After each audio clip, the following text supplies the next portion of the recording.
just had a nice little tape with the Meltdown comic book manager. That's why Cliff is always late. He'd rather talk to comic book managers in the middle than he would of want to talk to you. The bar. It's 7. You started that conversation 7 minutes ago. No, this conversation has a bar set so high that I could not stop my engagement. Forgive me. Hello, everybody. Welcome to Torn Tuesday. I was just speaking with Mr. Adam Parker, the books manager, here at the historic and ultimately the greatest comic book store in North America. And here I am having an argument, not the first argument I have had, about the news headlines that we're talking about today. Welcome to Torn Tuesday. Justin is here co-hosting with me. It is going to be an interesting and epic conversation. Interesting and epic conversation. Oh, gosh, there's so much mischief going on. Guys, you know that there's so much speculation still whiffing around in the air from what could be, ostensibly, one of the biggest gaffes in entertainment reporting history. There could be a flub in Daily Variety's story that is so significant, I think we should talk about that right up front. Journalistic integrity is important. That's right, and I think you're absolutely wrong. No one got anything wrong. I think you're misguided and misquoted. But hello, everybody. Welcome to Torn Tuesday. This is your weekly dose of all things Hobbit and Lord of the Rings. It sure is. I'm Justin. That's Cliff, and we're live inside Meltdown Comics Hollywood, the biggest comic book store in the West. I would say the most impactful comic book store in America. It's a huge place. They've been such a supporter of us and the One Ring all and this everything. time. I mean, I'm looking across the way. I see Bilbo's contract signed by all the party attendees. That is true. God, thousands and thousands of people signed that Bilbo's contract. It's massive. It was the little Oscar party that we did for the Hobbit filmmakers. It was really fun. That's right. We have such a legacy of doing cool events with the community. You guys, this is it. We're the OneRing.net. Need I say more? After all these years of being online, the humble beginnings with Erica Chalice, our friend, sneaking over fences and getting cease and desist letters from New Line Cinema way back in 1999, the year 2000. Since then, we started in '99. We started in '99. We did. We started, and we're still here. The hot plate is now boiling, and the Lord of the Rings fan community is, as always, like it has been for 17 or 18 years now, thriving, multifaceted Tolkien fan community, and boy are they up in arms about this news. And I don't know if I'm wrong or misquoted, but I have a funny idea that the distinctions between Tolkien Enterprises and the Tolkien estate should be made very, very clear. And one helpful bit of information, Justin, is that Tolkien Enterprises, which is a local Berkeley, California company, based right here in California, up the road, basically up the road from Los Angeles, halfway up the state. But they don't call themselves Tolkien Enterprises anymore. They call themselves Middle-earth Enterprises. Middle-earth Enterprises, which was a subsidiary of the Saul Zaentz Company, the great Hollywood producer who made Amadeus, One Flew Over the Cuckoo's Nest, and the very first Lord of the Rings movie back in the 70s. That's right. We're talking about licensing issues, you know. You come back in a few minutes when you have a minute, Mr. Justin. I will continue talking to this live audience. Hello, everybody. Nice to have you guys live on the air. We have Skype open. We have the hotline. It's an interactive show where you get to come and talk with us. And I'm telling you, this conversation is going to be quite invigorating. Hello, everybody. Good to see you live on the airwaves. I'm here in Meltdown Comics. Justin will be back in just 1 second. Now we know that Tolkien Enterprises versus the Tolkien estate. Now this is where this distinction has to be made so super clear. As we go forward and parse the headlines that came from Variety, the story was rewritten and modified by Dateline, Hollywood, and of course it was regurgitated on many YouTube channels and many places. And we had a couple of headlines right here on the OneRing.net as well. And on our Facebook page, everyone's talking about this explosion. What does it mean that Amazon Prime, Amazon the studio that makes The Man in the High Castle and these other shows, what does it mean that Jeff Bezos, his company, which is going deep into the realm of Netflix, trying to create new original content.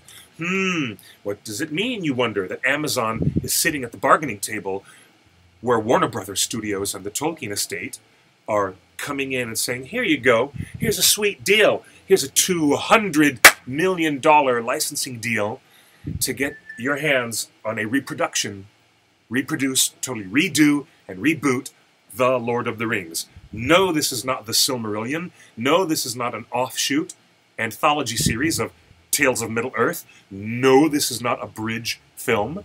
No, this is not What Happened for the Hunt for Gollum and Young Aragorn and the Adventures of Aladan and Elrohir. No, it's not stuff from the appendix.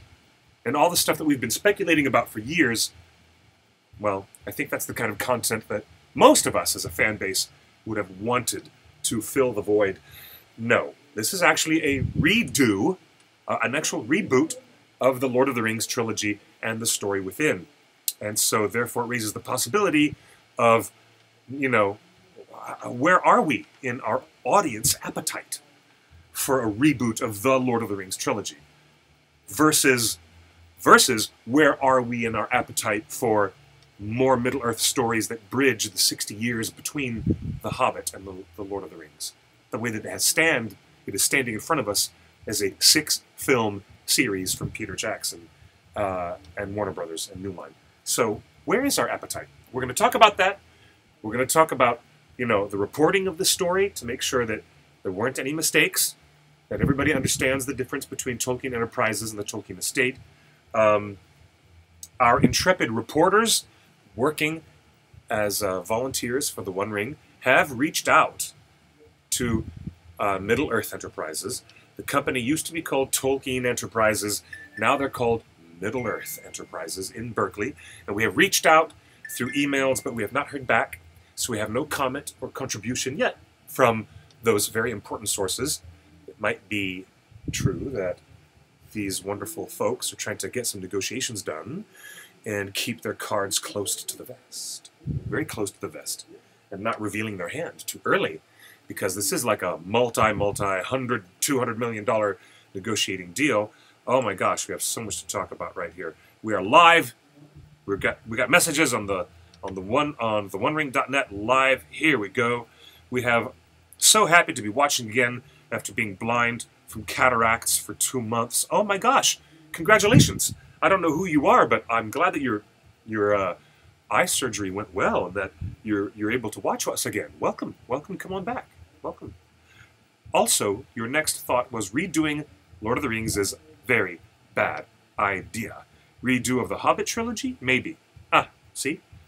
I think the conventional wisdom of lots and lots of fans is that they're not really interested in seeing the Lord of the Rings completely redone as a TV show. Cliff, Elijah could still reprise his role, considering his age now is closer to Frodo's actual book age. Haha, that's funny. Wow. Okay, well, that's an interesting idea too. But let me tell you something. Before we start talking about casting, before we even start talking about the fact that this is that this could look like a certain way, it could include Tom Bombadil. Heaven knows it could include the original Glorfindel. Glorfindel is, you know, the character that's most often replaced. He's been replaced in Ralph Bakshi's version of Lord of the Rings in the 70s. Glorfindel was replaced in Peter Jackson's version as well by Liv Tyler, rescuing Frodo and taking him across the river at the ford of the Bruinen. That was Glorfindel who did that. Well, he's never appeared. How about some other interesting things? Before we talk all about that, blah, blah, blah, I just want to talk about, like, the very presence of this, just the news of this. It has not been well regarded, to be honest. And I know that I'm going to get a different counterpoint from Justin when he comes back into our studio. But the news has not been well regarded. Sorry, Warner Brothers, and I'm sorry, Amazon TV. Sorry, Jeff Bezos. The news on Twitter was not well regarded. The news on YouTube, I've been watching nothing but angry rants with like Lord of the Rings fans of the original film series, they are all ranting, throwing things across the room, like not pleased. No, the conventional wisdom. Let's take a look. We're in a live chat show. Who's in the live chat with us right now? There's Janessa. There's Hannah. Hi, Hannah. I was led to believe that it is not a reboot. No, Hannah, it is. That's what they've been talking about. Pete says, I hate to whine about history, but I still don't have all the extra... all the extra Arwen stuff and the overblown romance, which was still better than Tauriel and her hot dwarf Bay. Haha, funny. Yeah, oh, you think the overblown... Well, you see, the romance between Viggo Mortensen and Liv Tyler takes more of a center stage in The Lord of the Rings because it's so offstage in the book. In the book, it just doesn't. It's not there. So, yeah, things could be done very differently. We've always talked about how Peter Jackson could have done things differently. No, it may not have been a perfect 100%, but Peter Jackson's adaptations were as close to an amazing 90 to 94% perfect. We're talking Lord of the Rings trilogy. Okay? I would say that his Lord of the Rings trilogy was as close to a 90% perfect. That 10% of stuff that, aggravated me, the changes that happened, the removal of Tom Bombadil, the removal of the Scouring of the Shire at the end, whatever. That's the most significant thing to me, was the loss of the Scouring of the Shire at the end of The Return of the King. But otherwise, it was lightning in a bottle. It was lightning in a bottle. It was 11 out of 11 Oscars. It was like the cultural impact of Peter's Lord of the Rings films were like, yeah, they were like, wow, who knew that live-action film trilogy could be so huge, absorbing, and epic?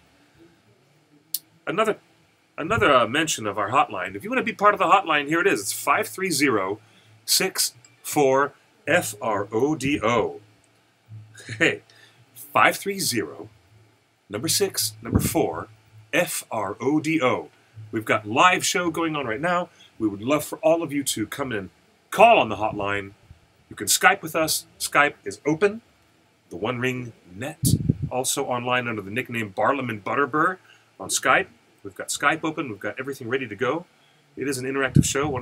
We've got people on the Ustream chat, on the Facebook live chat, Twitter live, and I'm not sure if we're doing Periscope or Instagram live, but those are always fun when we do those platforms as well. All right, guys, this is the conversation. I am a little bit shocked because it seemed like clickbait. To me, my first response to this news was Variety is just doing clickbait. They're just trying to get people to click and read this. But, it seems to be quite a legitimate deal. Warner Brothers and the Tolkien estate settled a lawsuit earlier this year. And it was a very big, complicated, weird lawsuit. Man, it was just such a crazy lawsuit. And it had to do with gambling machines, video slots that were using characters, situations, and even Howard Shore's music from the Lord of the Rings films. And, well, they had these ugly slot machines that were like, and millions of dollars that were not being paid to the Tolkien estate for this kind of mischief that nobody really wanted. So they settled that stuff out of court, settled it all, and now it opens up a whole new wave of possibilities of licensing for toys, for video games. It opens up the floodgates, as Justin has often said before, opens up the floodgates of possibility. And that includes, the very, very popular release of Shadow of War, the video game in the Middle-earth franchise from Warner Brothers Games, the very popular sequel to Shadow of Mordor. So Shadow of War is out, and it's like huge. It's huge. It's like massive, the way that the gaming world is responding to Shadow of War. Northrunner says, yeah, The Hobbit was already diluted so much that there was more filler than original story, it seemed. A common criticism levied against the Hobbit trilogy. Eravandi says, it's Tolkien. If they mess it up, I'll throw something at the TV just as fast as I did with Anne with an E. Continues grumbling about how they messed up Anne with an E. Yeah, they did. They messed that up. Facebook. Hey, what's going on, Facebook? How you doing there? I'm going to turn the brightness up on the screen so I can see you. I do not approve, says Vicky. I do not approve of a remake of Lord of the Rings. I would love to see the unseen history, like you said, Cliff, that 60-year span between The Hobbit and The Lord of the Rings. Peter Jackson's films stand alone as my faves, as so many others think the same. Agreed with you on that, Vicky. Jason says, there's plenty to explore in the appendices. I agree with that. Get Weta on it to maintain continuity of the aesthetics from the existing trilogies and give us new stories. Yeah, Seth Lippa says, I hope we aren't going to milk Tolkien to death after Shadows of War, and seeing how trashy television has gotten, I don't think it would be wise to spread this thin. All right, you guys, this is an awesome chat. This is awesome. You guys, we're live on the air. I'm getting all these comments on Facebook Live, on Ustream Live, and on theonering.net/live. Join us and log in right there at theonering.net/live if you're not already there. The hotline, 530-64-FRODO. For Frodo. That's right, kids. We're getting messages right here, and it says, how much input would Christopher Tolkien have in this deal? None that we know of. That we know of, so far, we don't know anything. Can't even speculate on Christopher Tolkien's possible involvement with any of this. Is it rumors or confirmed meetings? Right now, the only meetings we have confirmed is that Warner Brothers and the Tolkien estate are having meetings with people. They had meetings with Netflix. They've had meetings with Amazon. And we know that Jeff Bezos, head of Amazon, CEO of Amazon, is just really into science fiction and fantasy storytelling and is very, very happy to have, you know, the fans behind him on something like that. I even heard from expanded reporting on Deadline, that the website Deadline Hollywood, that they had meetings with HBO as well. And that's where the big vacuum of fantasy programming is going to happen when Game of Thrones finishes its final season. It's off the air. And there's a huge vacuum there. It's interesting, isn't it? So, hey Cliff, it's Radagast. What would have happened if Saruman took the ring? Ah, yeah, one of my favorite old school questions. What would have happened if Saruman had taken the ring? Wow, you would have had a real serious problem. Because Saruman, as a Maiar spirit in human form, is on the same level of the angelic powers as Sauron as a Maiar spirit, but he was just in, like, pure floating eyeball form, right? Saruman still had corporeal form. Saruman was just floating evil essence of Sauron. So, it's an interesting question. Always intrigued by that idea. I think you would have had a very different ending to the War of the Ring. You would have had Saruman taking a temporary stage of greater power, overpowering everybody, and Sauron would have stepped down from his dark tower in Barad-dûr and would have gone and, like, you know, appeared to bend the knee to Saruman. And, you know, had played the game of obeisance to Saruman and pledged his loyalty for a while until later on behind the scenes Sauron would have worked his evil mischief to get the ring to corrupt Saruman back to him. And he would have played his game as long as he needed to. And I think Saruman would have been suckered back into the mess. And in the end, it would have been a Sauron win-win situation. It's an interesting speculation. But yeah, it would not have looked... Not a good look on you, Saruman. Not a good look. Doesn't Christopher Tolkien hate the films? Yes, Christopher Tolkien, who is notoriously silent and does not do press interviews, he did an interview with the French newspaper Le Monde not so long ago, and he expressed his concern that these films would be a danger, an absolute threat to the legacy of his father's written work. So, yeah, Christopher Tolkien, not a fan. So that's why it seems so ironic and interesting that the Tolkien estate, if it is not indeed Middle-earth Enterprises, but that the Tolkien estate, which is usually concerned with its guardianship of the books and the published works, only the published books of J.R.R. Tolkien. That's what the estate is usually concerned with.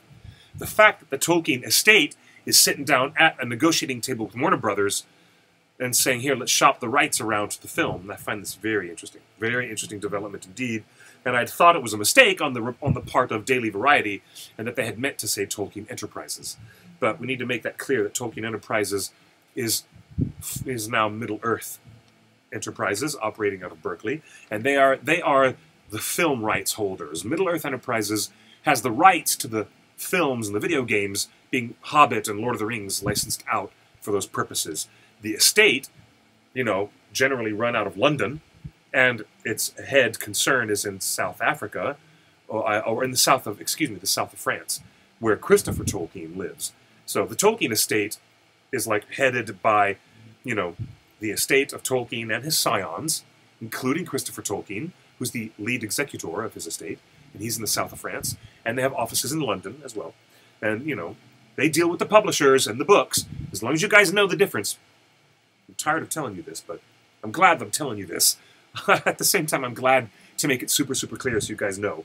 How about this? Another chat. People seem to more open to the idea of exploring stories not done in the trilogy. They could do an Angmar series, etc. Yeah, I agree with that. I agree with that 100%. Really. I don't know when Justin's going to come back to argue with me. But I think the audience is generally much more open to, let's explore what's in the appendix. The appendix tells us so much in between Bilbo's adventures and Frodo's time in the War of the Ring. So many more details before even Bilbo got to the point of being, enticed by dragon treasure. Way before that stuff happened, the appendices give us a glimpse into Númenórean history, many glimpses into troubles with the northern kingdoms. It wasn't just Gondor down in the south. Listen, guys, there was massive, massive history with Cardolan and Rhudaur and the great seat of the north, and Anúminas. There was the scepter of Anúminas that was held by the northern king. That's where Aragorn comes from, the line of the northern kings, descended from Númenóreans outright, just like the Gondorians were. The whole thing with the Barrow-wights capturing Merry, Pippin, and Samwise and Frodo, and those Barrow-wights being those undead creatures who once were princes of Cardolan, kings of Rhudaur. As we hear it is pronounced correctly, Rhudaur. That's the way Cate Blanchett pronounces it in the Hobbit movie. And big round of applause to Cate Blanchett as Hela. I just saw Thor Ragnarok yesterday. Wow, okay, I got my fix of Cate Blanchett, and that was so super good. She was chewing the scenery like nobody's business. Loved it. But I digress. Now, what's going on here in the chat? You guys are talking about, was Glorfindel in the animated pictures? No, Erovandi. No, I'm sorry. As I pointed out a little while ago at the start of the show, we were talking about, we could get Tom Bombadil, perhaps, in a new TV series of The Lord of the Rings. And we'd get Glorfindel, as I pointed out. He is the one elf lord who's constantly replaced. He's never appeared in any proper film adaptation. He was replaced by Legolas in Bakshi's version, and he was replaced by Arwen in Peter Jackson's version. Now, going over here to the Facebook chat, we've got a lot of chatters here, lots and lots. Hello, Kay. Pipsky, there you are. Peter Jackson had the most epic vision a director could have. What can they do different from the original trilogy? You know what? I really appreciate that, Luis. What could they possibly do? I mean, really, seriously. If I were a television showrunner, which I'm not, which I note I am not, we're taking the long way round. No, I'm telling you, I'm not a TV producer. I'm not a showrunner for television. I've made independent films. I'm an independent film producer. That is my bailiwick. I work in independent films, and I understand that business model very well, and I know how film festivals work and all that other stuff. related to narrative and documentary nonfiction films. I'm not so sure about the world of television production. That's a different world than what I'm used to tell you the truth, to be honest. And I don't know anything that much about the business model of what Netflix is doing, because they're reportedly billions of dollars in debt. So Amazon seems to be the more likely candidate who would take on a full reboot of Lord of the Rings. But what we really want, I really wish that Justin were here to, like, argue with me, but I'll tell you my version of this while I'm here, while I have this open mic night. It's open mic night at Torn Tuesday. Welcome to the OneRing.net, everybody. We're having an interesting discussion with all of our live chatters. Join me live, 530-64-FRODO.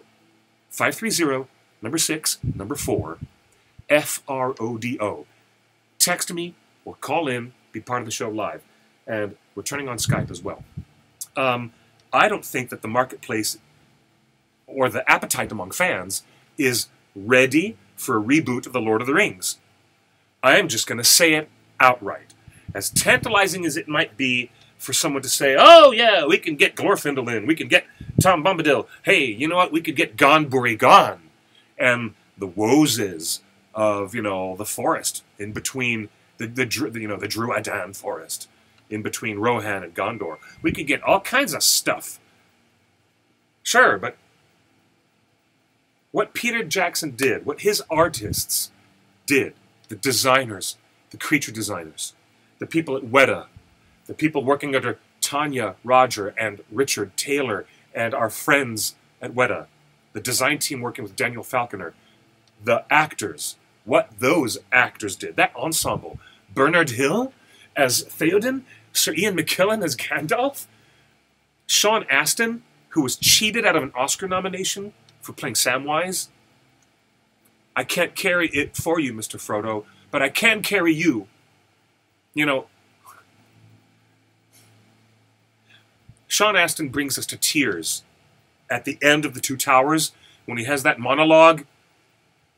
This is why we love Sean Astin so much in Stranger Things. And that's why we cry when, things happen to Sean Astin. We love Sean Astin, okay? And Sean Astin delivers such a powerhouse performance, especially that monologue at the end of The Two Towers, where he reminds us that there's still some green and good in this world worth fighting for.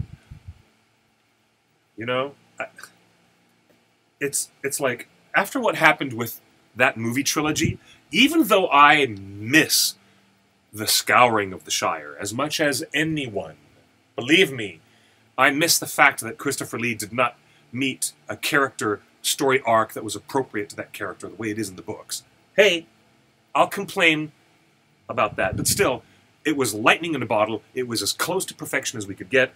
I believe it was really 90, maybe up to 94% perfect on a scale of 100. Peter Jackson's Lord of the Rings trilogy is still less than 15 years old. Since 2003, okay, it's been 15 years. Since The Return of the King came out, right. But let's talk about generational memory now. Let's talk about generational memory. Is 15 years enough time for an entire generation? Yes, it is. Because I talk to kids nowadays, and they're like, I wasn't alive when the movies came out, but I watched them on DVD and on Blu-ray with my mom or my uncle and with my cousins, with my family, with my friends. I watch it, and I love it. And these kids are like, they weren't alive when the movies were in theaters, but they're like, there isn't that much of a separation yet. According to the real time frame of what I consider generational memory loss, it's really not that far. It's not far enough yet to warrant a reboot and a complete regurgitation, for lack of a better word, even on a television format of the Lord of the Rings trilogy. It's still too soon. Sorry, kids. Maybe 15 years would be long enough to do a reboot of something else, maybe, that had not had such an impact. If there was minimum impact, if that Lord of the Rings film series that came out live action in 2000, 2001, 2002, if it was crap, if it had been a failure, if Peter Jackson's stuff had been a failure, now would be a great time for all of us to say, yes, rock the reboot. Let's do real Lord of the Rings and do it right. Let's do it right this time. All the Game of Thrones fans, all the fantasy science fiction fans who have this ravenous appetite for the way we're getting our series delivered to us now on platforms such as Netflix, such as Amazon, and I can appreciate we're talking about this marketplace, if and only if Peter Jackson's movie trilogy had been an abject failure and had been flushed away into the sewers of film history, now would be a beautiful time for us to all rally around and say, yeah, let's support Amazon and let's support this. Yeah, Warner Brothers, let's do it. But it's not. It is not that time. Because Peter Jackson's imprint, the cultural imprint of a piece of filmmaking that becomes that type of success, Lordy B, I'm telling you guys, it was lightning in a bottle. It was so perfect for what it was. It won 11 out of 11 Oscars. Each one of those movies made $1 billion. That's, count it, $3 billion with a B for those 3 Lord of the Rings movies, not to mention the $3 billion that the Hobbit franchise would later make. But adjusted for inflation, the original box office success, the critical success of Lord of the Rings trilogy, the groundbreaking success of film history being changed forever, that gone are the days that your audience is going to get one movie, one story told in one sitting. Well, it's gone now. Thanks to the outstanding box office performance and the critical success and the Oscars and the accolades, all the praise on that Lord of the Rings trilogy, now we get all of our movies in much bigger installments that go out over years of time. So, you know, Peter Jackson's success with the Lord of the Rings had an imprint on the business of movies, on the business of how studios finance and lucratively cash in on this business model. The business model changed for filmmakers working in the studio system. Our appetite as moviegoers changed the marketplace, the way that exhibitors, even the people who run the theaters themselves, they changed their businesses too, to let people go in for longer movie screenings, and then they started to realize, we can capitalize on all-day dedicated marathons. Yeah, let's do that, a dedicated marathon. Let's dedicate our screens to that. And so it's like really interesting to see the impact that The Lord of the Rings had on so many levels. Aesthetically, artistically, culturally, the way that we as fans talk about fantasy in the marketplace. You wouldn't have HBO putting on any bloody Game of Thrones at all if it wasn't for the success of what Peter Jackson did in between the years 1999 and 2003. And all the ramifications of that success. So I'm gonna stand firm on this argument. This is my personal editorial piece right now. As much as we have to consider other levels of news, details that are missing, a lot of cracks that need to be filled in this bigger picture. We don't have all the details yet. All we have is speculation that Warner Brothers is having meetings with Amazon, and the Tolkien estate is there in that room, having those meetings with Amazon, and with Netflix and with other people. We know the projection of what this license is going to cost them. All right, but we've got these projections, we've got these notions. Right now, all they are romantic notions. Sorry, kids, to burst your bubble. But I'm going to hold to this one truth. It is so fundamental to me. It is not the right time, because the success of Peter Jackson's film trilogy is not so clearly separated by time or appetite, consumer appetite. If that's your number one measure to get into a big business deal, to make a studio deal, then you guys need to consider not wasting your money on this. We, as a consumer appetite, are much more interested in having the appendices and the world of other Middle-earth stories broadened and opened up and having it all be watertight, and from a design perspective, from, you know, a Weta design perspective, and a music and costuming and creature design. We want these things to be consistent. We don't want the bloody Lord of the Rings redone. You already had it done right the first time. What we're interested in is all these other stories that are deep, deep wells of storytelling. And they can overlap with the War of the Ring. We can have cameos from other people if we want. Of course we can do that. Sure. We can have cameos with other familiar stars. That's why you've got so much of Legolas showing up. You've even got Elijah Wood showing up in Hobbit movies, because we're interested in that overlap of other characters' timelines. But only if Peter Jackson's movies had been a failure. That's the only reason why we would bother wanting brand new Lord of the Rings right now. That's it. That's the bottom line. But like I said, because PJ's movies were such a stunning success, there's no freaking point. And if you were a TV producer or showrunner and you were diving yourself into trying to redo the Lord of the Rings right now, you would have nothing but really unfavorable comparisons, constantly walking in the shadow of what Peter did 15 years ago. You would have nothing but constant unfavorable comparisons. Now, none of those unfavorable comparisons would exist.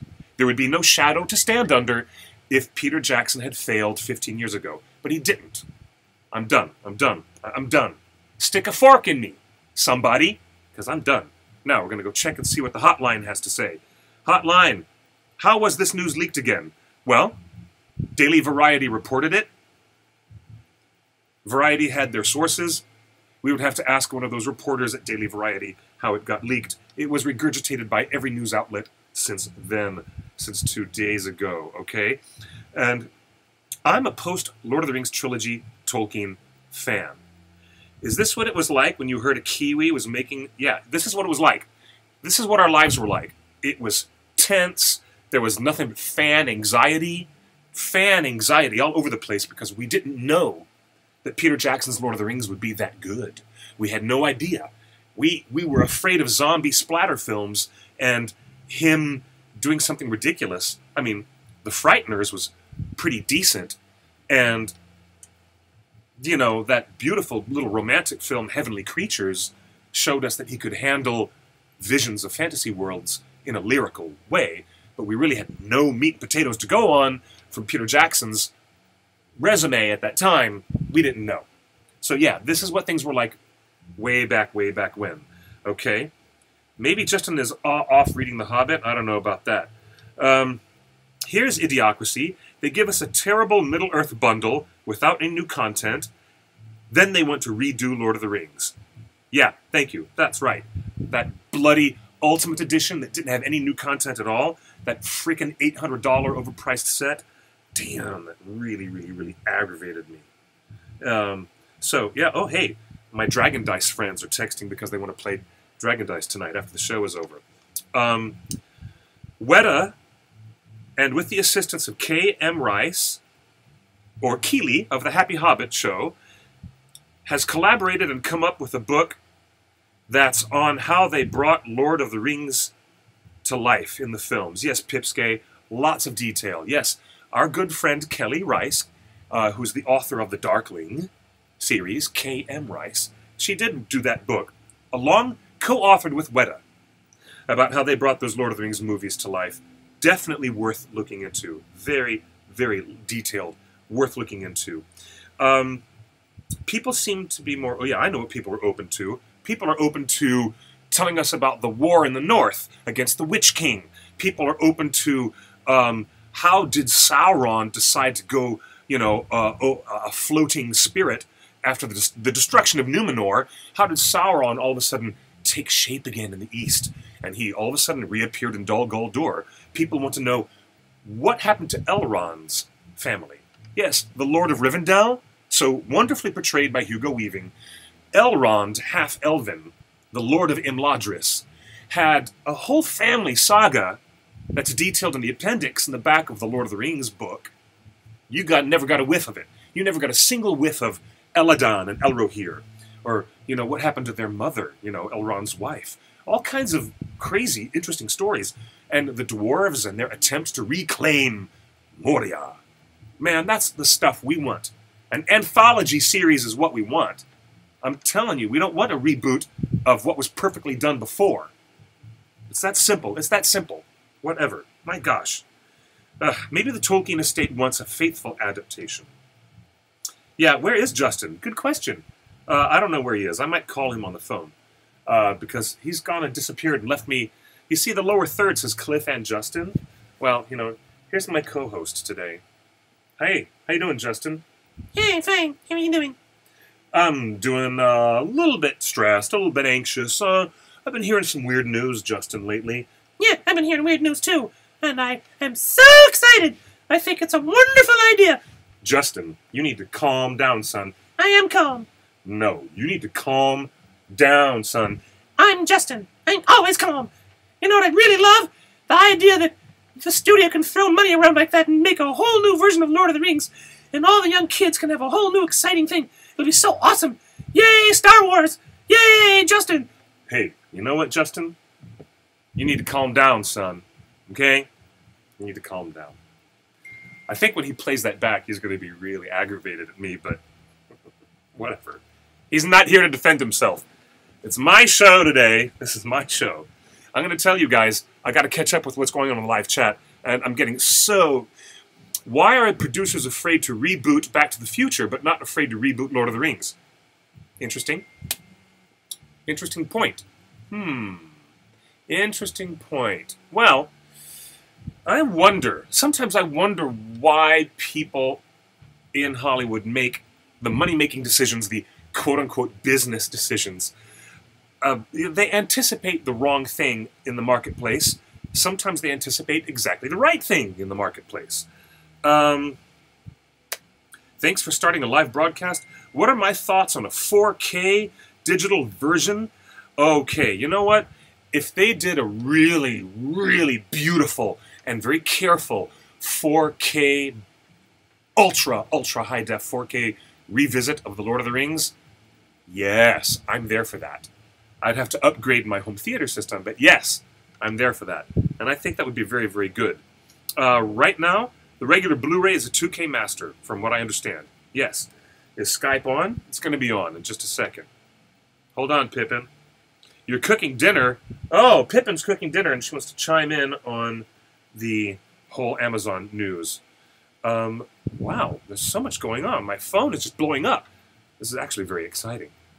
Very, very, very exciting. Okay, Skype is on, but that Skype account is my own, so I'm going to sign out and re-sign back in as me, as theonering.net. I tell you what, it's just too soon.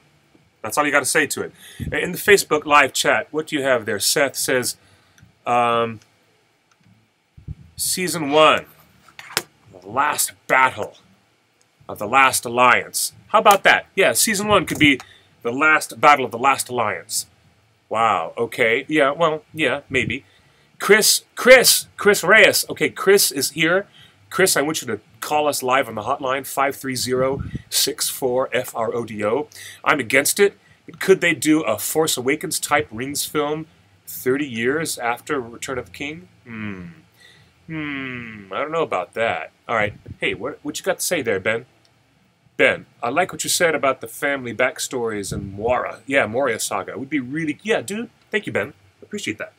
All right, let's go in. Let's go into Skype. Turn Skype on. Make sure we can do this, because I get to have you guys live with me. Boom, boom, boom. Does that work? Nope, that doesn't work.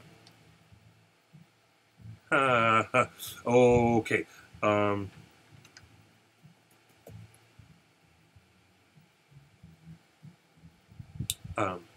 Nope, that's not it. So what was it? Radagast, I love you too, brother. I appreciate that. If I would cast a new Gandalf, any actor, who would you choose? Yeah, thank you, Radagast. Radagast, Radagast the Mexican.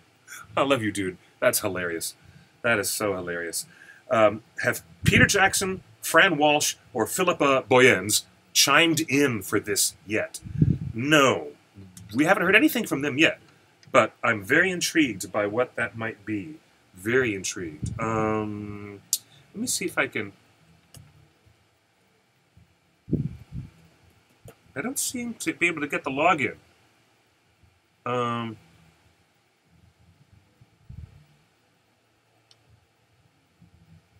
Is that right? I don't know. Skype, I can't log in on Skype because I got the wrong login. Keep logging in wrong, so what the hell. Sorry, guys. So we can just use the hotline. Hey, 530-64-FRODO. Call me. Text me. I'm live. There's no Skype tonight, so to hell with that. I'm not even going to try re-logging in like a million times. But, nope, sorry. Anyways, it was a nice try. So, the quandary, the quandary for any studio who is in that position is, should we do this deal? Should we get into this kind of a deal?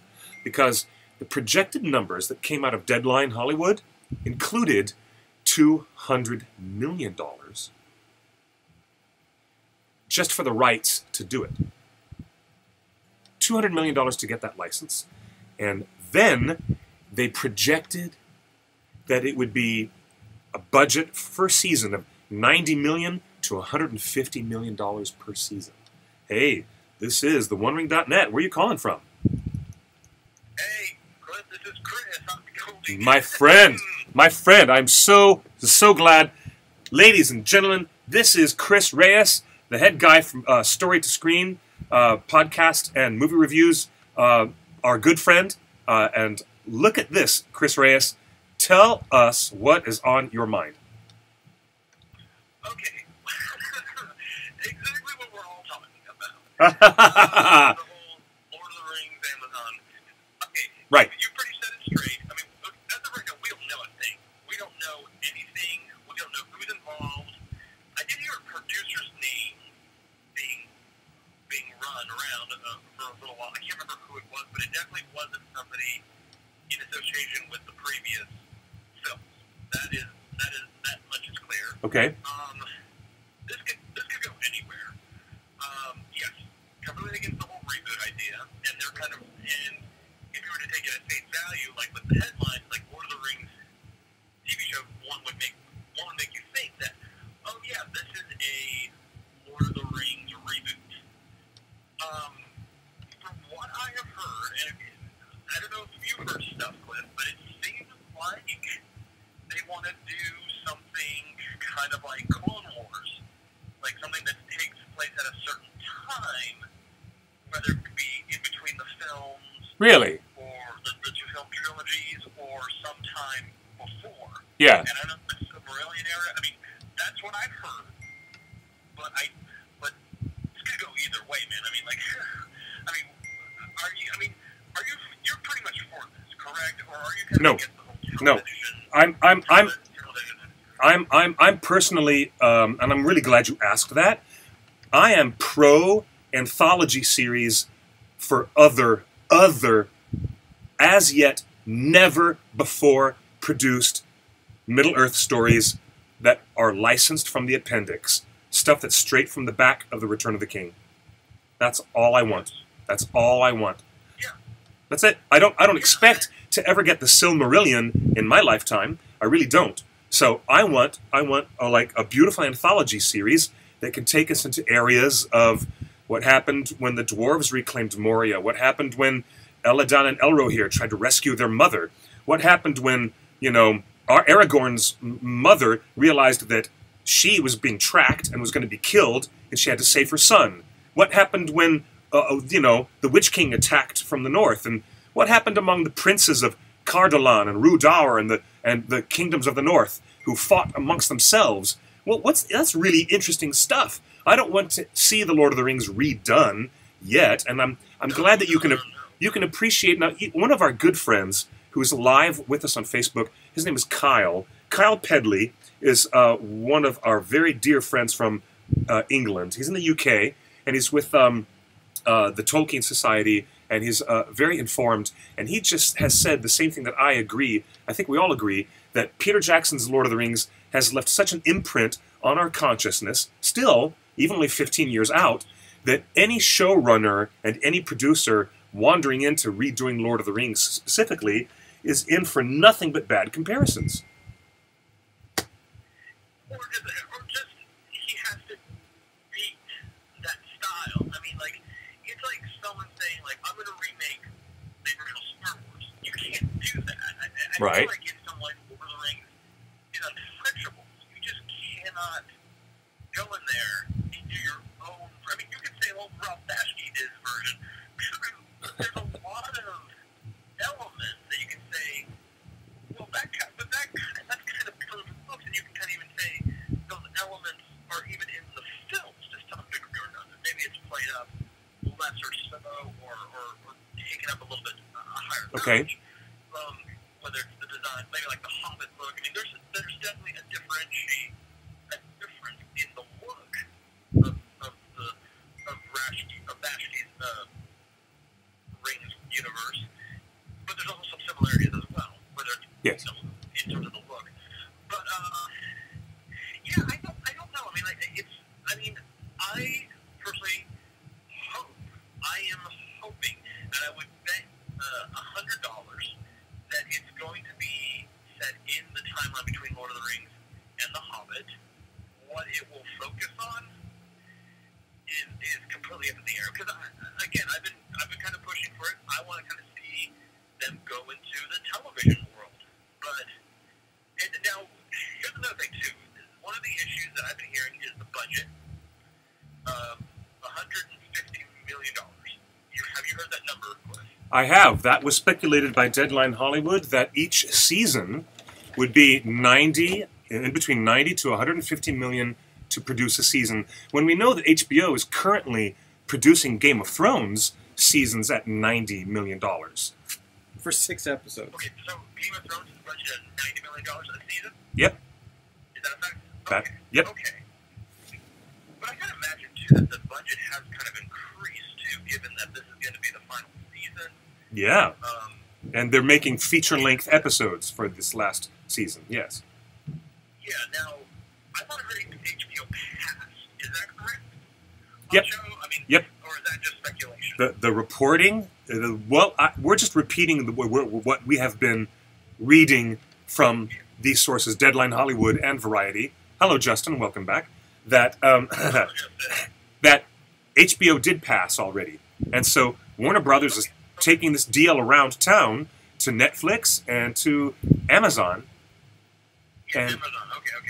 yeah, Okay, so Amazon's a bit in an interesting situation because it's had a lot of critical success, but I'm trying to think of what Amazon has produced on a high budget level. I mean, I can understand maybe Amazon being a little bit hesitant with it because it's $150 million. I think they could pull it off, but maybe they just don't have that. But you gotta also imagine it as well that it's because it's owned by Warner Brothers, that they're going to be putting in some money as well as Time Warner and whatever other television are pulling their financial resources. You know, they got to be doing something right there too. And if Peter's involved too, I can't imagine not being. I mean, here's another thing too: is this something that Peter Jackson should be or could be involved with? no news on that. It's a good question, but we have nothing but speculation. It's Chris Reyes from Story to Screen podcast, and we You should be on his podcast again and talk more about this. we sure could, but we're getting so many calls right now, Chris. we are getting. These are some great Chris, points that I want to cover in our next segment. My very last question: yes or no, Chris? Do you think it's too soon to do specifically? I mean, I think. Do you think it's too soon to do the Lord of the Rings over again? Oh gosh, yes. Thank you. All right. You can't do that. You can't repeat that. That's all I got to say about that. Thank you. What you guys have to say, if Peter is involved with the show and the company, what does this mean for the and what it could mean for this year. Could Good mean. thing, bad thing, mixed things, especially after the Hobbit trilogy. But I'll leave it to you guys. Well, Hey, I appreciate it. good stuff, Mr. Chris. Thank you very much for being our first caller today. That was great. Thank you, buddy. Thank you. Yeah, sure. See you guys soon, okay? Talk to you soon, my friend. Ragnarok too, by the way. Yeah, I enjoyed that. That was fun. That was just the first phone Yeah. call. You guys, I've been showing you. Anyway, good night, guys. Thank Good you, night. man. I've Cheers. been showing you all the messages. You guys have been blowing up the hotline. Where have you been? Look, I've responded to about 4/5 of these messages. and they're still coming. They're still coming. There's another. So I just want to say, I don't know if you've covered it. So stop me if you've covered anything, because there's a lot of pieces to this. Now, the Lord of the Rings and The Hobbit have been in lawsuit and litigation for the last like 15 years. Yeah. And I've combed through court records and dockets and stuff that back newspaper reporters would usually inform their reporting, but they won't say, "Hey, I read this at the court." You know. So there's been a lot of stuff. One of the things with the new settlement that happened July 3rd. Yes. Now remember, let's bring that up. Look at this. This was before San Diego Comic-Con. Warner Brothers Tolkien estate. See, this is where you think that they got it wrong. You think the Hollywood Variety messed up. No. Everything is about the Tolkien estate. This is the real Tolkien estate, not Saul Zaentz, not a renamed company. This is the real deal. And this is from July 3rd, 2017, if you look at the top there.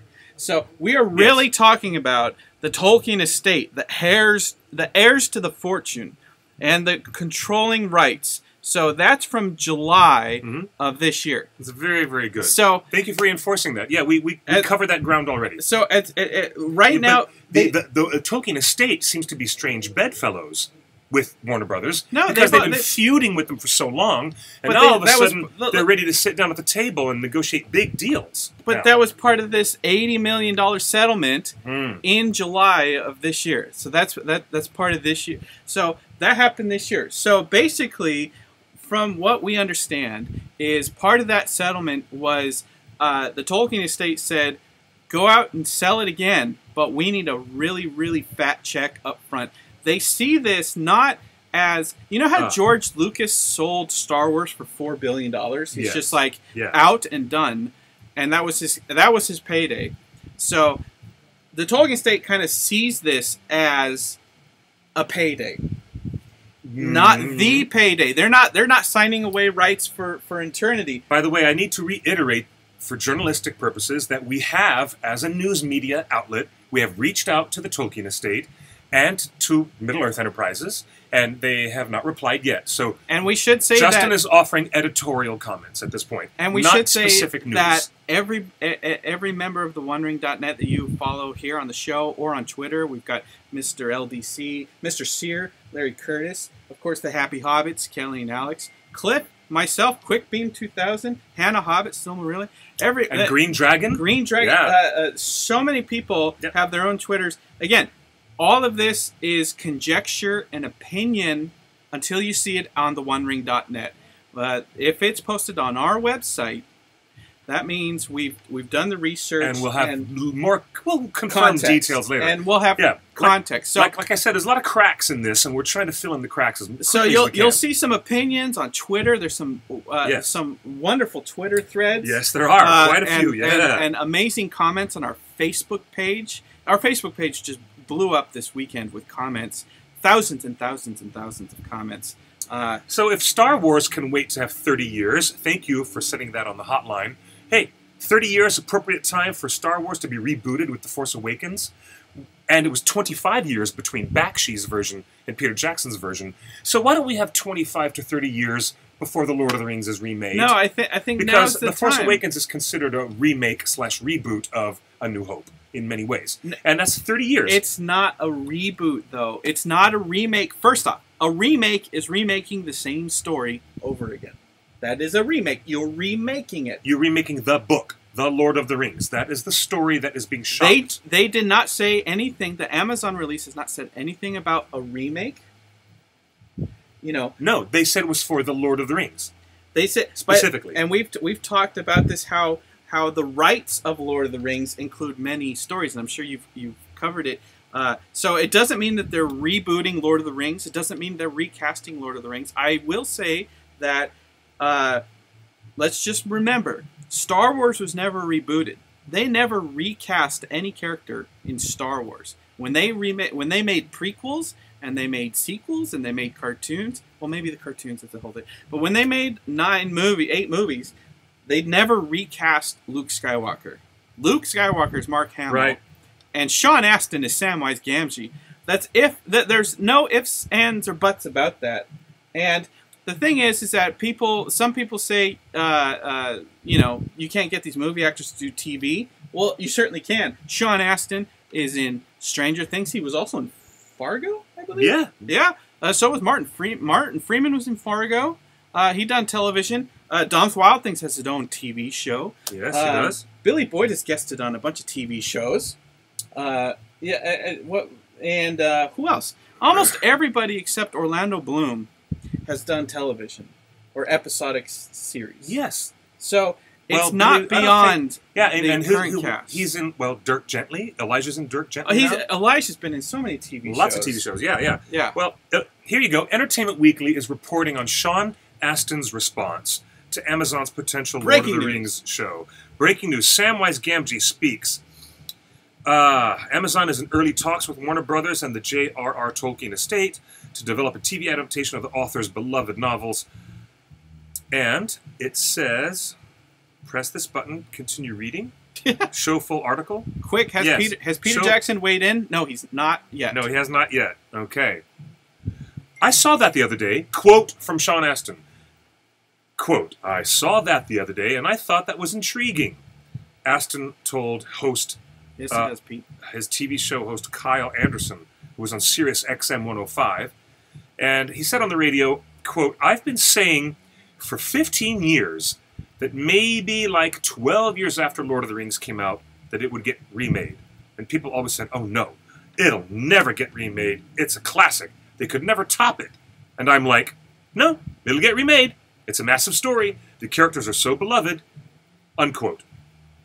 So Sean Astin seems to have predicted this. Yeah, he did. The radio host also asked Sean Astin whether he'd be up for reprising his role as the brave, potato-loving Samwise. Quote, I'm carrying the Samwise banner for the Peter Jackson version of The Lord of the Rings. Unquote. When I saw the Amazon thing, that didn't even occur to me. I just sort of thought, what would it be like to see the next Sam there? I think it's an intriguing idea, but the devil's in the details. How would they do it? How? Who? Astin also added that he hoped Amazon would treat a possible Lord of the Rings series the same way that Netflix treated Stranger Things, by stepping back and allowing the showrunners to deliver a good story. He says, quote, one of the great things about Netflix working on Stranger Things is I'm sure they were giving script notes, but I never saw them. The Duffer Brothers got to make their movie. And the same was true with New Line and Peter Jackson and his LOTR trilogy. First of all, New Zealand's far away. And there were times they asserted themselves, but in a core way. Peter was making Peter's movie. So, I don't know. The challenge would be, could they find some team to do it that they could let do their thing? Or are they going to squat on it? It's hard to make a TV series like this by committee, unquote. It is still unclear, Justin, whether Amazon's series would retell the original War of the Ring or focus on another aspect of Middle-earth. Or expand on Peter Jackson's It's still unclear, but I've made a very adamant point for the 55 minutes you were gone that because of the success of Peter's movie, now is not the time to completely redo and reboot LOTR. That's true. Only if Peter's movies had been a failure would we be thirsty for and should support Lord of the Rings being rebooted. But it wasn't a failure. So, that's right. Like I said, $6 billion, $5 billion, something like that. I will say that I hope. Thank you, Sean Astin, for that feedback. I hope that they realize that the landscape of New Zealand has come to represent Middle Earth, and very specifically, whether they reboot it or not, whether they recast Samwise or Pippin or anybody else, whether they use ILM or another visual effects house and not Weta, I hope that they at least shoot the outdoor exteriors in the landscape of New Zealand. Mm. Like, there's a lot you can do on a green screen and a sound stage anywhere in the world, downtown LA or Vancouver or anywhere else. Like the Jungle Book was filmed downtown LA. That's right. But as long as you use the topography of New Zealand to continue that representation of Rohan and Gondor, Misty and Mountains, the Misty Mountains, Yes. and everything in Middle Earth, again, New Zealand, out of all the characterizations that we've seen of Middle Earth, any of the characters and actors and voiceover artists, and Ralph Bakshi, whoever, New Zealand is, for me, the most important. New Zealand is the most important character. How about that? New Zealand is the most important character for me. So I'm excited about this. I was actually kind of shocked at the amount of negativity and pessimism on all of our channels. I told you. I told you, Facebook, guys. I told you. I'm Justin, and I love this idea. Let's remake Lord of the Rings. Oh, I love it. I love it. I love it. Yay, Star Wars. I don't want to. Told you. Look, I don't want to remake Lord of the Rings, just like Star Wars was not remade. Again, let me point that out. Mark Hamill has always been Luke Skywalker. They never recast him. They never retold his story. Yeah, they retold the same elements of the story in such excruciating ways. Thematic. What is it? Thematic, even specific. What did George Lucas call it? He called it poetry. It rhymes.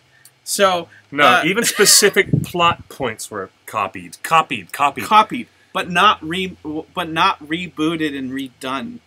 Yes, Star Wars did not get rebooted and remade. They just made more of them.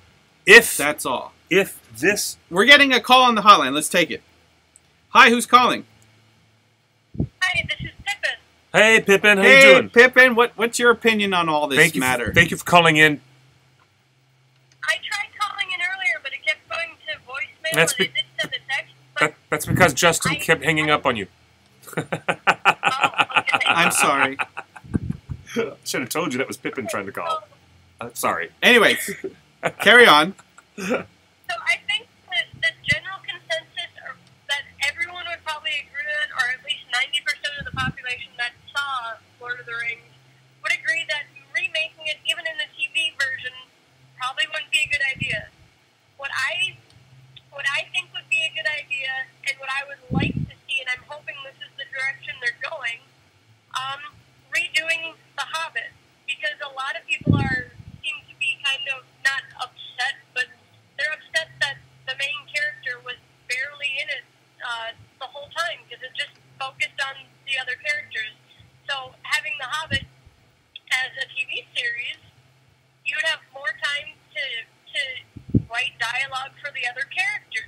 You'd have more time to focus on the main character, and then if you wanted to have a couple of filler episodes, you'd have a few for the other characters. You know what's interesting about that, and I love it. They're usually a TV series will have 13 episodes, and there happen to be 13 characters in The Hobbit that you could spend a whole episode showing each of their qualities. I think there's something magical, and I do believe that almost all the actors that played the dwarves would appreciate more work, and we love those actors and their portrayal of those dwarves. I think that would be a really good idea, because when you look at the behind-the-scenes things, they're talking about their character and what they do and all that, and you don't see any of that. There is none of that in the movies. Maybe one or two of the characters got anything. If we're talking about abject failure, The Hobbit failed not money-wise, but it failed character-wise, because there were too many characters. There was not enough time to write out anything for anyone. And Martin Freeman, Bilbo, didn't even show up half the time, and if he did, he was only a background character. Professor Tolkien had that original problem when he published the book in the 30s. And he, perhaps I should not even say this out loud for fear of sacrilege, but Professor Tolkien had a very tough time differentiating who those dwarves were, even to kids who were reading that book for the first time. And the best way he manages to do it is by giving them different colored headgear. Yeah. Let me ask you this before we open up the line for more calls. What about telling the story of Lord of the Rings from Mordor's point of view, kind of like they're doing with Shadow of War? Oh, gosh. Well, Shadow of War, from the stuff that I've seen, is mainly, it's not shown from the view of Mordor, it's shown from the view of Proto-Aragorn, and I don't know, I've seen the game a little bit. I don't think it would work. That'd be interesting to see, though. But I'd say if you want to look for what happened that was an abject failure, remake The Hobbit into a TV series. If anything, two of the stories are any good for TV, it's The Silmarillion and The Hobbit. Because for The Hobbit, for a TV show for The Hobbit, you can give each character its own episode, whether it's 30 minutes long or an hour long. Each character can get its own episode, their character can be developed, and their story can be told, rather than, and that can help what Professor Tolkien wanted to do. He didn't know what to do. He just gave them different colored hoods. I think he'd look down and say, thank you. Yeah, right I agree. One last question. Right on. If no matter what series they do, Lord of the Rings, Hobbit, whatever they choose, would you prefer live action, animated, or CGI animation? Live action with very little CGI. Live action with very little CGI. And not in the way that Weta did it for The Hobbit. It did not look real at all. It looked like they did it worse. So you wouldn't want an episodic series like Star Wars Rebels, but hearkening back to the animation that we grew up with the original Hobbit and the original Lord of the Rings. You don't think there's value there? I wouldn't want animation. I would prefer live action, but animation, sure. Definitely not back to the animation of The Hobbit. The Hobbit back in the 70s. That kind of scared me a little. Got it. Okay, appreciate your input, and I love where you're going with the Hobbit episodic series. I'm all in for that, and I think that's the best course of action. Appreciate you calling in. Thanks for taking my call. All right, we'll talk to you soon. Thank you, Pippin. So good to have you again with us on the show. Let me say this, because she brought it up on the call, is the Hobbit movies, the second and third Hobbit movies did not really feature Bilbo, and didn't feature much of the other dwarves. It was mostly about a couple characters. Mm-hmm. That was by design, and that was part of not this lawsuit that the Tolkien estate settled, but there was a separate lawsuit from the rights holders late last year that claimed that they were not getting paid their royalties. I don't know if you covered this. We did. So that was Harvey Weinstein's lawsuit. He said he is owed residuals on all the Hobbit movies, and Warner Brothers said, actually, your contract says only movies about Bilbo. And if you look at the screen time and the amount of dialogue in the second and third Hobbit movies, it's really not about Bilbo. Oh. So Now this distinction. So it was by design and on purpose. All right. Really. Yeah. And so there was a lawsuit with it. So part of this new effort is that they've resolved all the rights and claims from Harvey Weinstein, the actors, and the estate. Everyone is moving in the same direction. Should we take another call? Yeah, let's take another call. This is fascinating. Hey there, you're live on the OneRing.net. Where are you calling from? Hi, it's Eva Schwagen. Hello. Hi there. How you doing? I'm doing great. How about you guys? Doing great. Very good. Having lots of contentious talks with people about all this. What do you think of all this? Yeah, I can see that. The shouts blowing up, the hot ones blowing up. It's crazy tonight. It is. So, would you appreciate an animated series, or do you think it should be live action from here on out? Well, first of all, I just want to put in that I'm going to agree with Cliff 100%. I think it actually should be an anthology series. Like, there's so much stuff in the appendices that we never get to see. Like, I agree with you. It's new in noir, And the bits with like Aladar and Elrokia that we never ever see. They're mentioned so much in the book, but no mentions in the movie at all. We only see them in that little movie. And the whole Tom Bombadil, we need some of him in there too, I think. Yeah. Oh yeah. Hey, and it looks like almost everybody's unanimous in that animation is not appropriate for Tolkien anymore. We're spoiled with high quality live action. Well, I'm open to the idea of being animated, but I'm going to agree that is what Tiffin said. I am more for a live action with minimal CGI as well. And do you think, would you be okay with great casting, but not the original actors? Maybe younger versions, maybe older versions. Maybe it's the same timeline and they just recast some of these people. I mean, what are you open to a new take on Lord of the Rings world? I would be open to the idea of a new casting, yes, but if they could fill in the shoes, that's a whole different story. If some of the characters are portrayed by specific actors, like you're not going to get another character to be Gandalf. That's never going to happen. And right. So it really depends. I mean, I'm open to the idea, but it just really depends who they have in line for whatever possible characters that they're going to cast, or even what they're going to be planning on doing with the series. Yeah, totally. So do you think? Look, one of the big criticisms of The Hobbit, it was written in the 1930s. It had no female characters, and they were trying to introduce female characters. And we all know how that went over in fandom with Tauriel. What is your opinion if they're going to do more and expand on the appendices? I mean, they're going to have to introduce some characters we've never seen and from some lands that we may have never been, or maybe we have been. So how do you think that's going to go over when the fandom almost totally rejected Tauriel? I actually don't really have much of an opinion on that yet. I was not even sure about what Tauriel was going to be like when they introduced her. So I was up in the air with the idea. Some people are probably going to hate me for saying this, but I actually really liked Tauriel's character. So most people didn't, but it's when I just saw her in action, I thought, okay, it's a good character. I love it. I don't know. Yeah. I'm with you. I love Tauriel. We've been to many conventions in the last few years, meeting up with Tauriel cosplayers and fans. Look, it's not universal. It's just, how the internet is. The loudest voices are always the meanest. So yeah, I know. So people either loved her or they hated her. Yeah.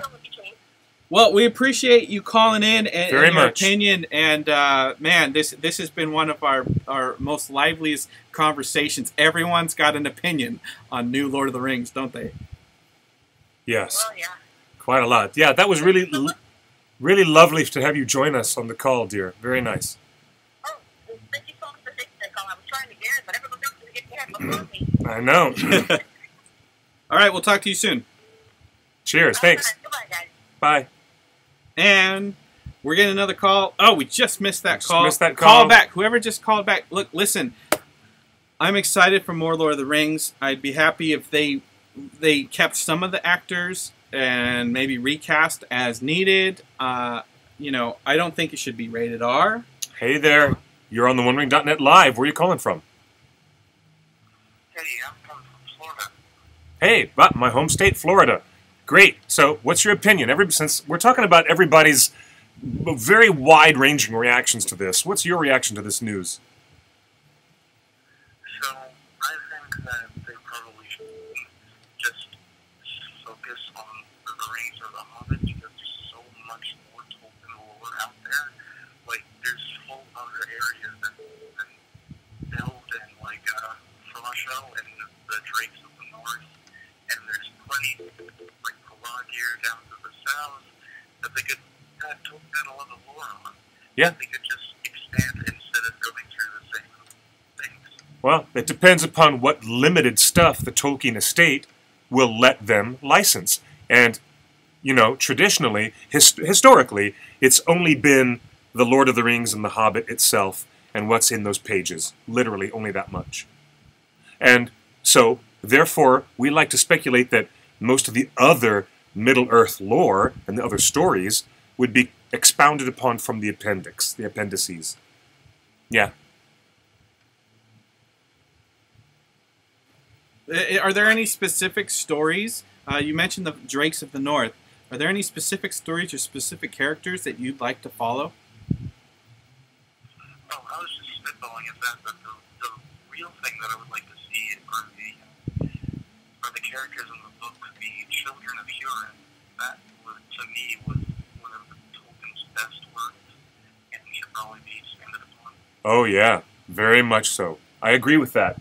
I agree 100% with any possibility of having Silmarillion material or any other versions of Silmarillion material, like what we see in the retellings in Unfinished Tales, or in the more recent re-release of the tale of the Luthien, Beren and Luthien, and of course the Children of Hurin.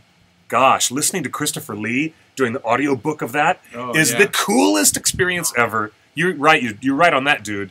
You know, that would be a good starting point. If they've got Christopher Lee reading the Children of Hurin, you could use his voice as the invisible narrator in a TV show. Totally. I'm in for that. That's a great idea. It is a great idea. It's a very good idea. But if only, we still are not quite sure how much the Tolkien estate is willing to, ever wheel and deal in that area. But, yeah, it's going to be an interesting next year or so in the news department. That's right. Hey, I appreciate you calling in and lovely, great ideas. I'm with you on those. Thank you, caller from Florida. Thank you very much indeed. Absolutely. Awesome. All right, we'll talk to you soon. Cheers. Take care. Hey, guys, I just want to bring up this article from July where the Tolkien estate... Chris Parada would like to join us. So finish your sentence. Call in, Chris. Call him in, Chris. You can even call us direct and not the hotline. You can, yes. I wanted to make up this point. Meanwhile, the two sides engaged in a brutally detailed discovery, with the Tolkien heirs and others giving depositions of how the business operates. Yes. There were witnesses also appearing about the intent of the 1969 agreement. Yep. This means... Yep. This is proof that your theory that the Tolkien estate was not involved in this new news is false. This was the brutalist... Well, no, the 1969 agreement was made with Saul Zaentz's company. And the Tolkien family and Tolkien himself. And you better believe his son was involved as well. That's true. Maybe. No, maybe not. Maybe his son was not. Hey, we're getting an excellent special guest, Chris Parada, the co-founder of the website. Our very own co-founder of the OneRing.net, Mr. Kalasuri. What's up? Hey, guys. I just got to preface my statement by saying they are my views only. By saying what? That they're my views only and do not represent any entity. That's right. That's what we said, I've said that a couple times, yes. All the opinions you hear on Twitter or Facebook outside of the OneRing.net official website can be considered opinions of the staff. Opinions. Whether they're somewhat informed or somewhat hackneyed, we don't know. But they are opinions of the staff. Yes, sir. All right, continue. I just wanted to say, when I saw this news, I was excited solely for the reality that Tolkien fandom, has significant issues waning away, between film releases and, what they consider big blockbuster, whatever. Uh-huh. And I got excited again because it just means more people are going to get to experience Tolkien, and that's always a good thing. Now, I hope that it's something really interesting, something we got from Guillermo del Toro, or something really odd, a totally different look at the world of Middle-earth, something we've never seen before. That's what I'm hoping for, because I honestly think Lord of the Rings represented everything perfectly. We all agree on that. The Hobbit, I pretend that doesn't exist. Ah. And we just move on from there. And I can, TV is the new creative medium because of all the various outlets available to us. That you can take some risks. My only concern is that it's Warner Brothers. If you look at what they're putting out there now, yeah, Justice League. It's not groundbreaking. It's not interesting in my book. Let me ask you this: I don't know, what do you guys think? would you be open to an animated world like Star Wars is doing with their television series? It's all animated. No, I mean, of course that would be popular, but for me personally, no. Do you? No, I'm looking at take a different angle at Middle Earth. Literally, what Guillermo del Toro was probably going to do with The Hobbit. Take his angle, make it darker, make it more visual and more traditional effects. And I'm showing my age and looking for that, but I want something unique. I don't want to be a repeat. You mentioned New Zealand's a good backdrop, and I agree with that. But I don't want anything else to be like it was. If this is truly being re-envisioned, make it something that's interesting. That's why successful shows like Stranger Things, and they're tying into different things that you don't see on TV, and that's why people react so well to them. Do you think that this series should target or maybe be appropriate to an audience that did not grow up with Lord of the Rings movies? Yeah. Well, yeah. I mean, it should be its own thing. Its own new thing. So, should they go more G and PG rated rather than the hard R or not the hard R, but R rated Battle of Five Armies Extended Edition? That was just another one of Peter's indulgences there. Yeah, I don't think I've watched that. You limited your hours. I've had the same experience as I've said to you guys before with The Hobbit is to the prequels for me.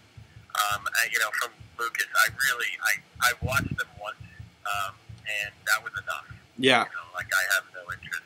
And mainly to what you were talking about before, because the key amazing actors that we had cast in perfect roles, we didn't get to digest, we didn't get to experience in the way that Tolkien would have wanted us to experience those characters.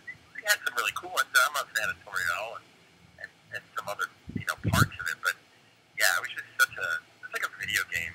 I'm if I want a video game, I can go buy Shadows of War, and digest it that way. What? I'm looking for something. Go ahead. You brought up Shadow of War, Shadow of Mordor. I mean, do you think there's something to that world that Warner Brothers has created almost from whole cloth? Should they expand on that? I mean, it seems to be doing well. That's all for the youngins. That's funny. My biggest gripe of many of The Hobbit was that they cast really, really funny actors. Some of the funniest comedians in all roles, for like the bad guys and the good guys, were all cast as comedians, and they had a relatively funny script. And then they didn't edit it as a comedy. And I feel like any future Tolkien works should have more comedy and just be more fun with it. Have fun. That seems to be the trend, right? When you look at Thor, it's more of a comedy than anything else. Oh yeah, Thor Ragnarok is tonally different from any other Thor before it, completely. Right. And so what Marvel has done, what Disney has done, they've taken their properties and evolved them, right? They've done unique and different things per movie. And Warner Brothers doesn't do that. That's what scares me. They don't do that. I mean, look at Justice League coming up. Anyone else see the Batman promo that was on Facebook for Justice League with Ben Affleck? Just be like, this is a different Batman than you ever saw before. That movie's going to be so horrible. I'm just, based on the fact that it's just boring. Again, personal opinion.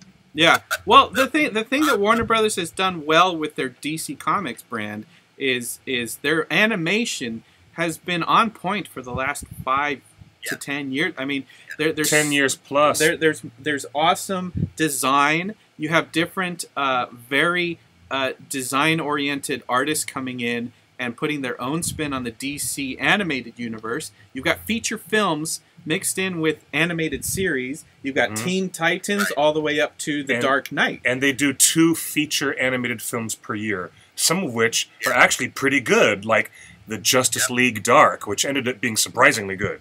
So that's why I'm like cautiously optimistic that they would pursue an animated Lord of the Rings. Gosh, I would love that. That would be great. They have experience. To your point, you know, Justice League and you can read all about the DC Comics film universe. But when it comes to animation, Warner Brothers has been really, really, really hot, and I hope that they apply some of that hotness to Tolkien. Yeah, I wondered though with the cost involved here.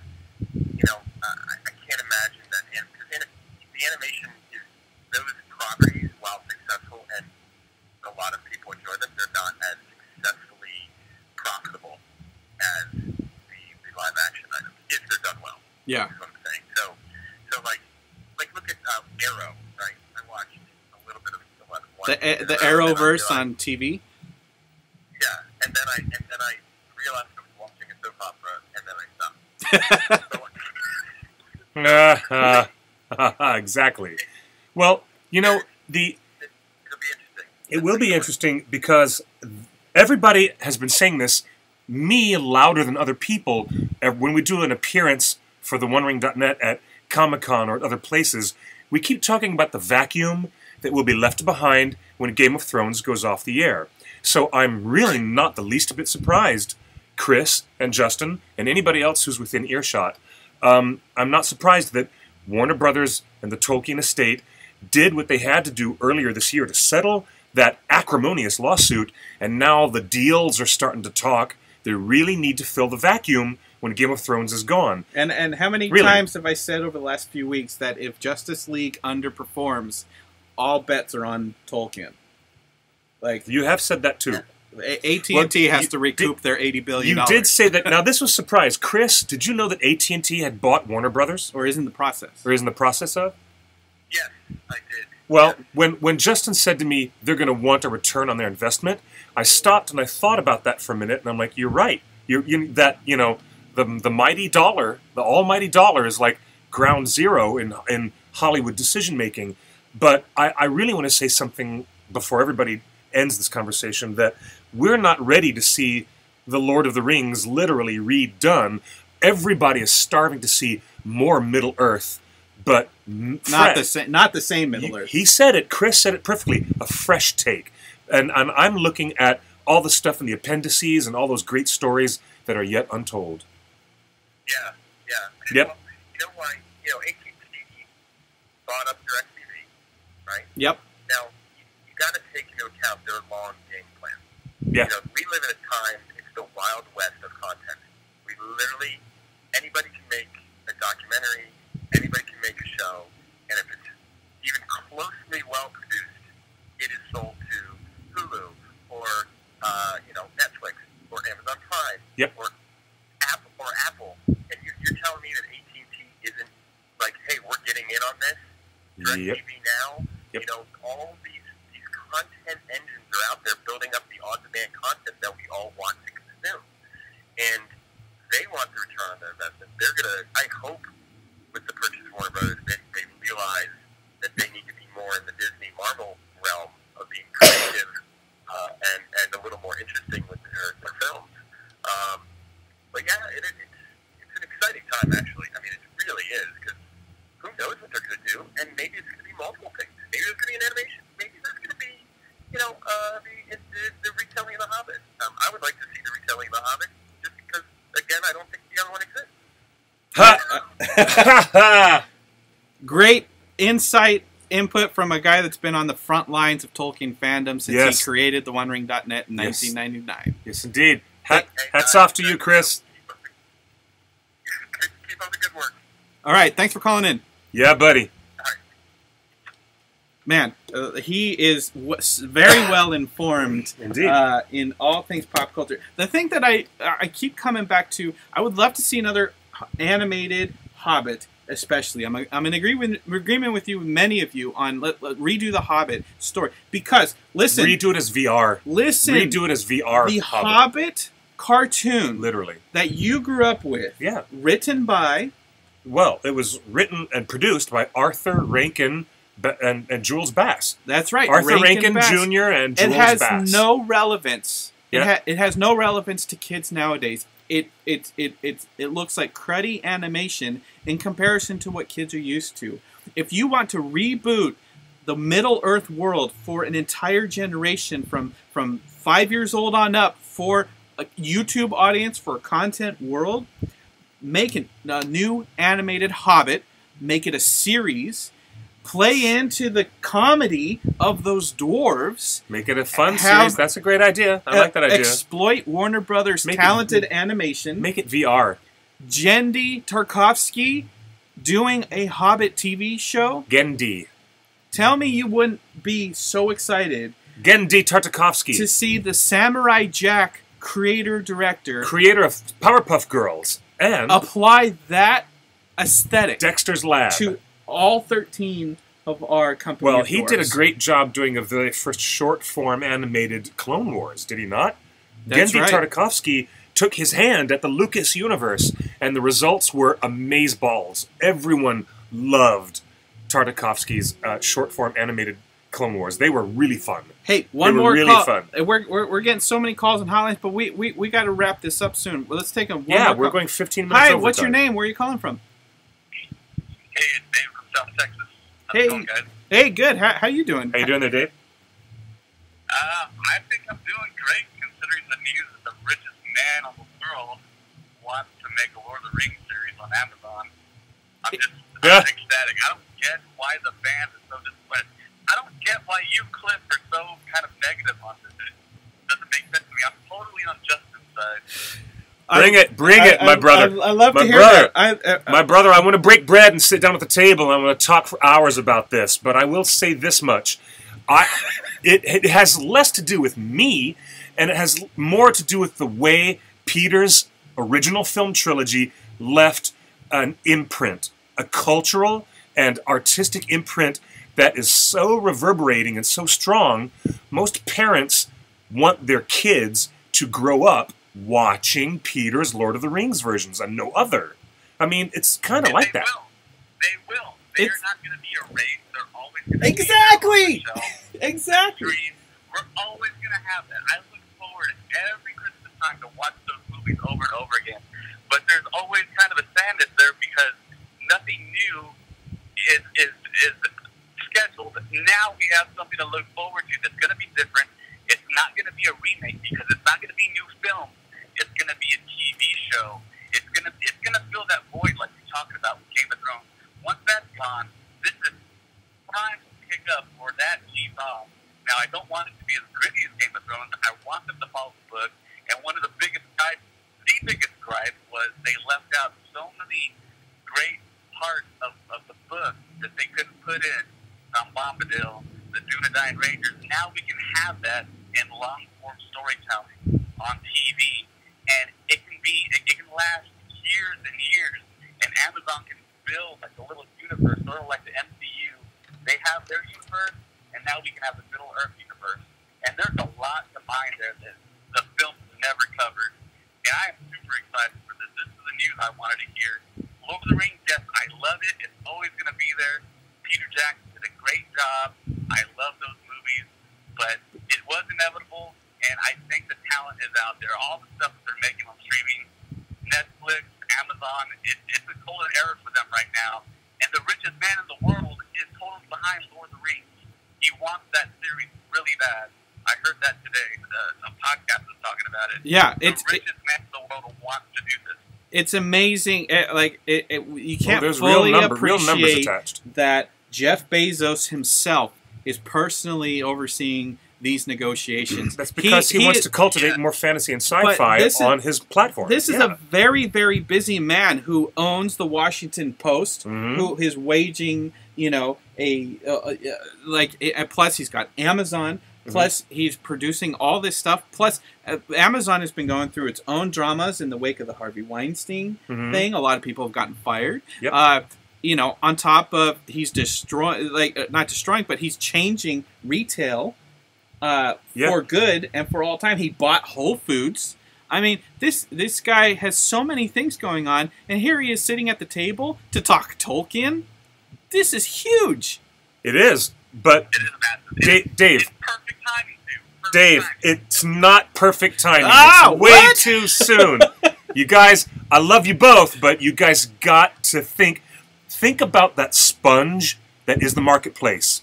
It's not as malleable as you suggest. It is a sponge that is still heavy with water. It has not been squeezed dry. The generational memory of people from watching and absorbing Peter Jackson's films, the sponge is not yet dry. If it were dry and it was squeezed out and there was no more juice in it, I'd say let's refuel the sponge and get us all back into this. But that's just one man's opinion over here. But maybe it is one man's opinion. No, it's not. Actually, there's one man in the.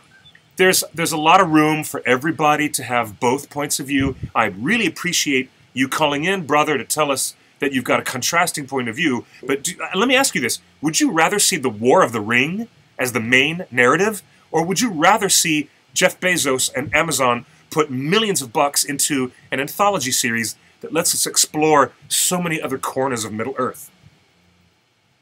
Well, I think you really have to put your corporate hat on and look at it the way they're looking at it. If you're going to come out with something from Middle-earth, something from Tolkien, you have to show up big time. Lord of the Rings, that everyone knows that now. Everyone knows the Lord of the Rings is.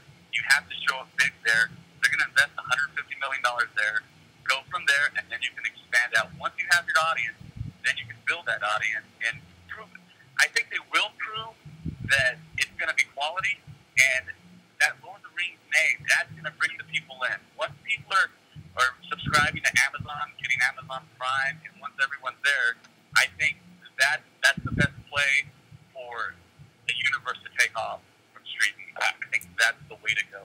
All right, a couple quick questions. Right One, would you prefer an animated series or live action? I have a lot of friends that love animation. Personally, I don't. The whole Rankin Bass, what you're talking about, the whole Hobbit cartoon, that kind of turned me off.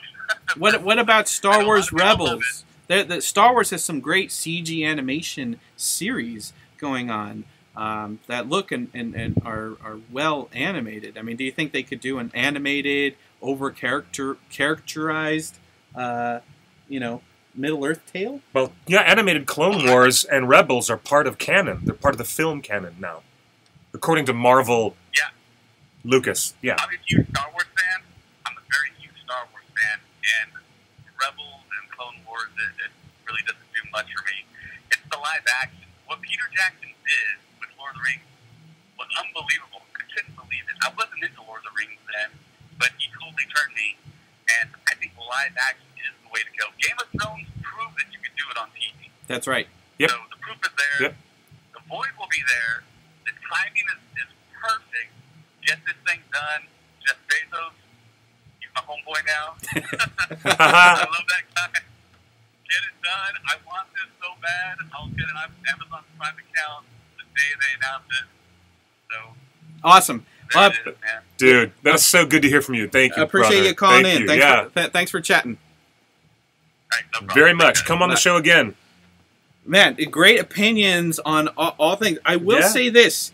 Now, remember, how many people listen to audiobooks? Have you listened to an Audible version of the Christopher Lee narrated Children of Erin? I have a copy on my shelf at home, yeah. Well, you've got the book, but I've got the CDs, yeah. You've got the CDs. Physical media. But nowadays, a lot of people will listen through audible.com, right? There's a bunch of books on audible.com and ebooks. Blow your mind right now. Amazon owns Audible. So all of the audio versions of the book of the books of Tolkien that you've listened to, that you've enjoyed over the last 5 or 10 years, all those MP3s that you've downloaded are from Amazon.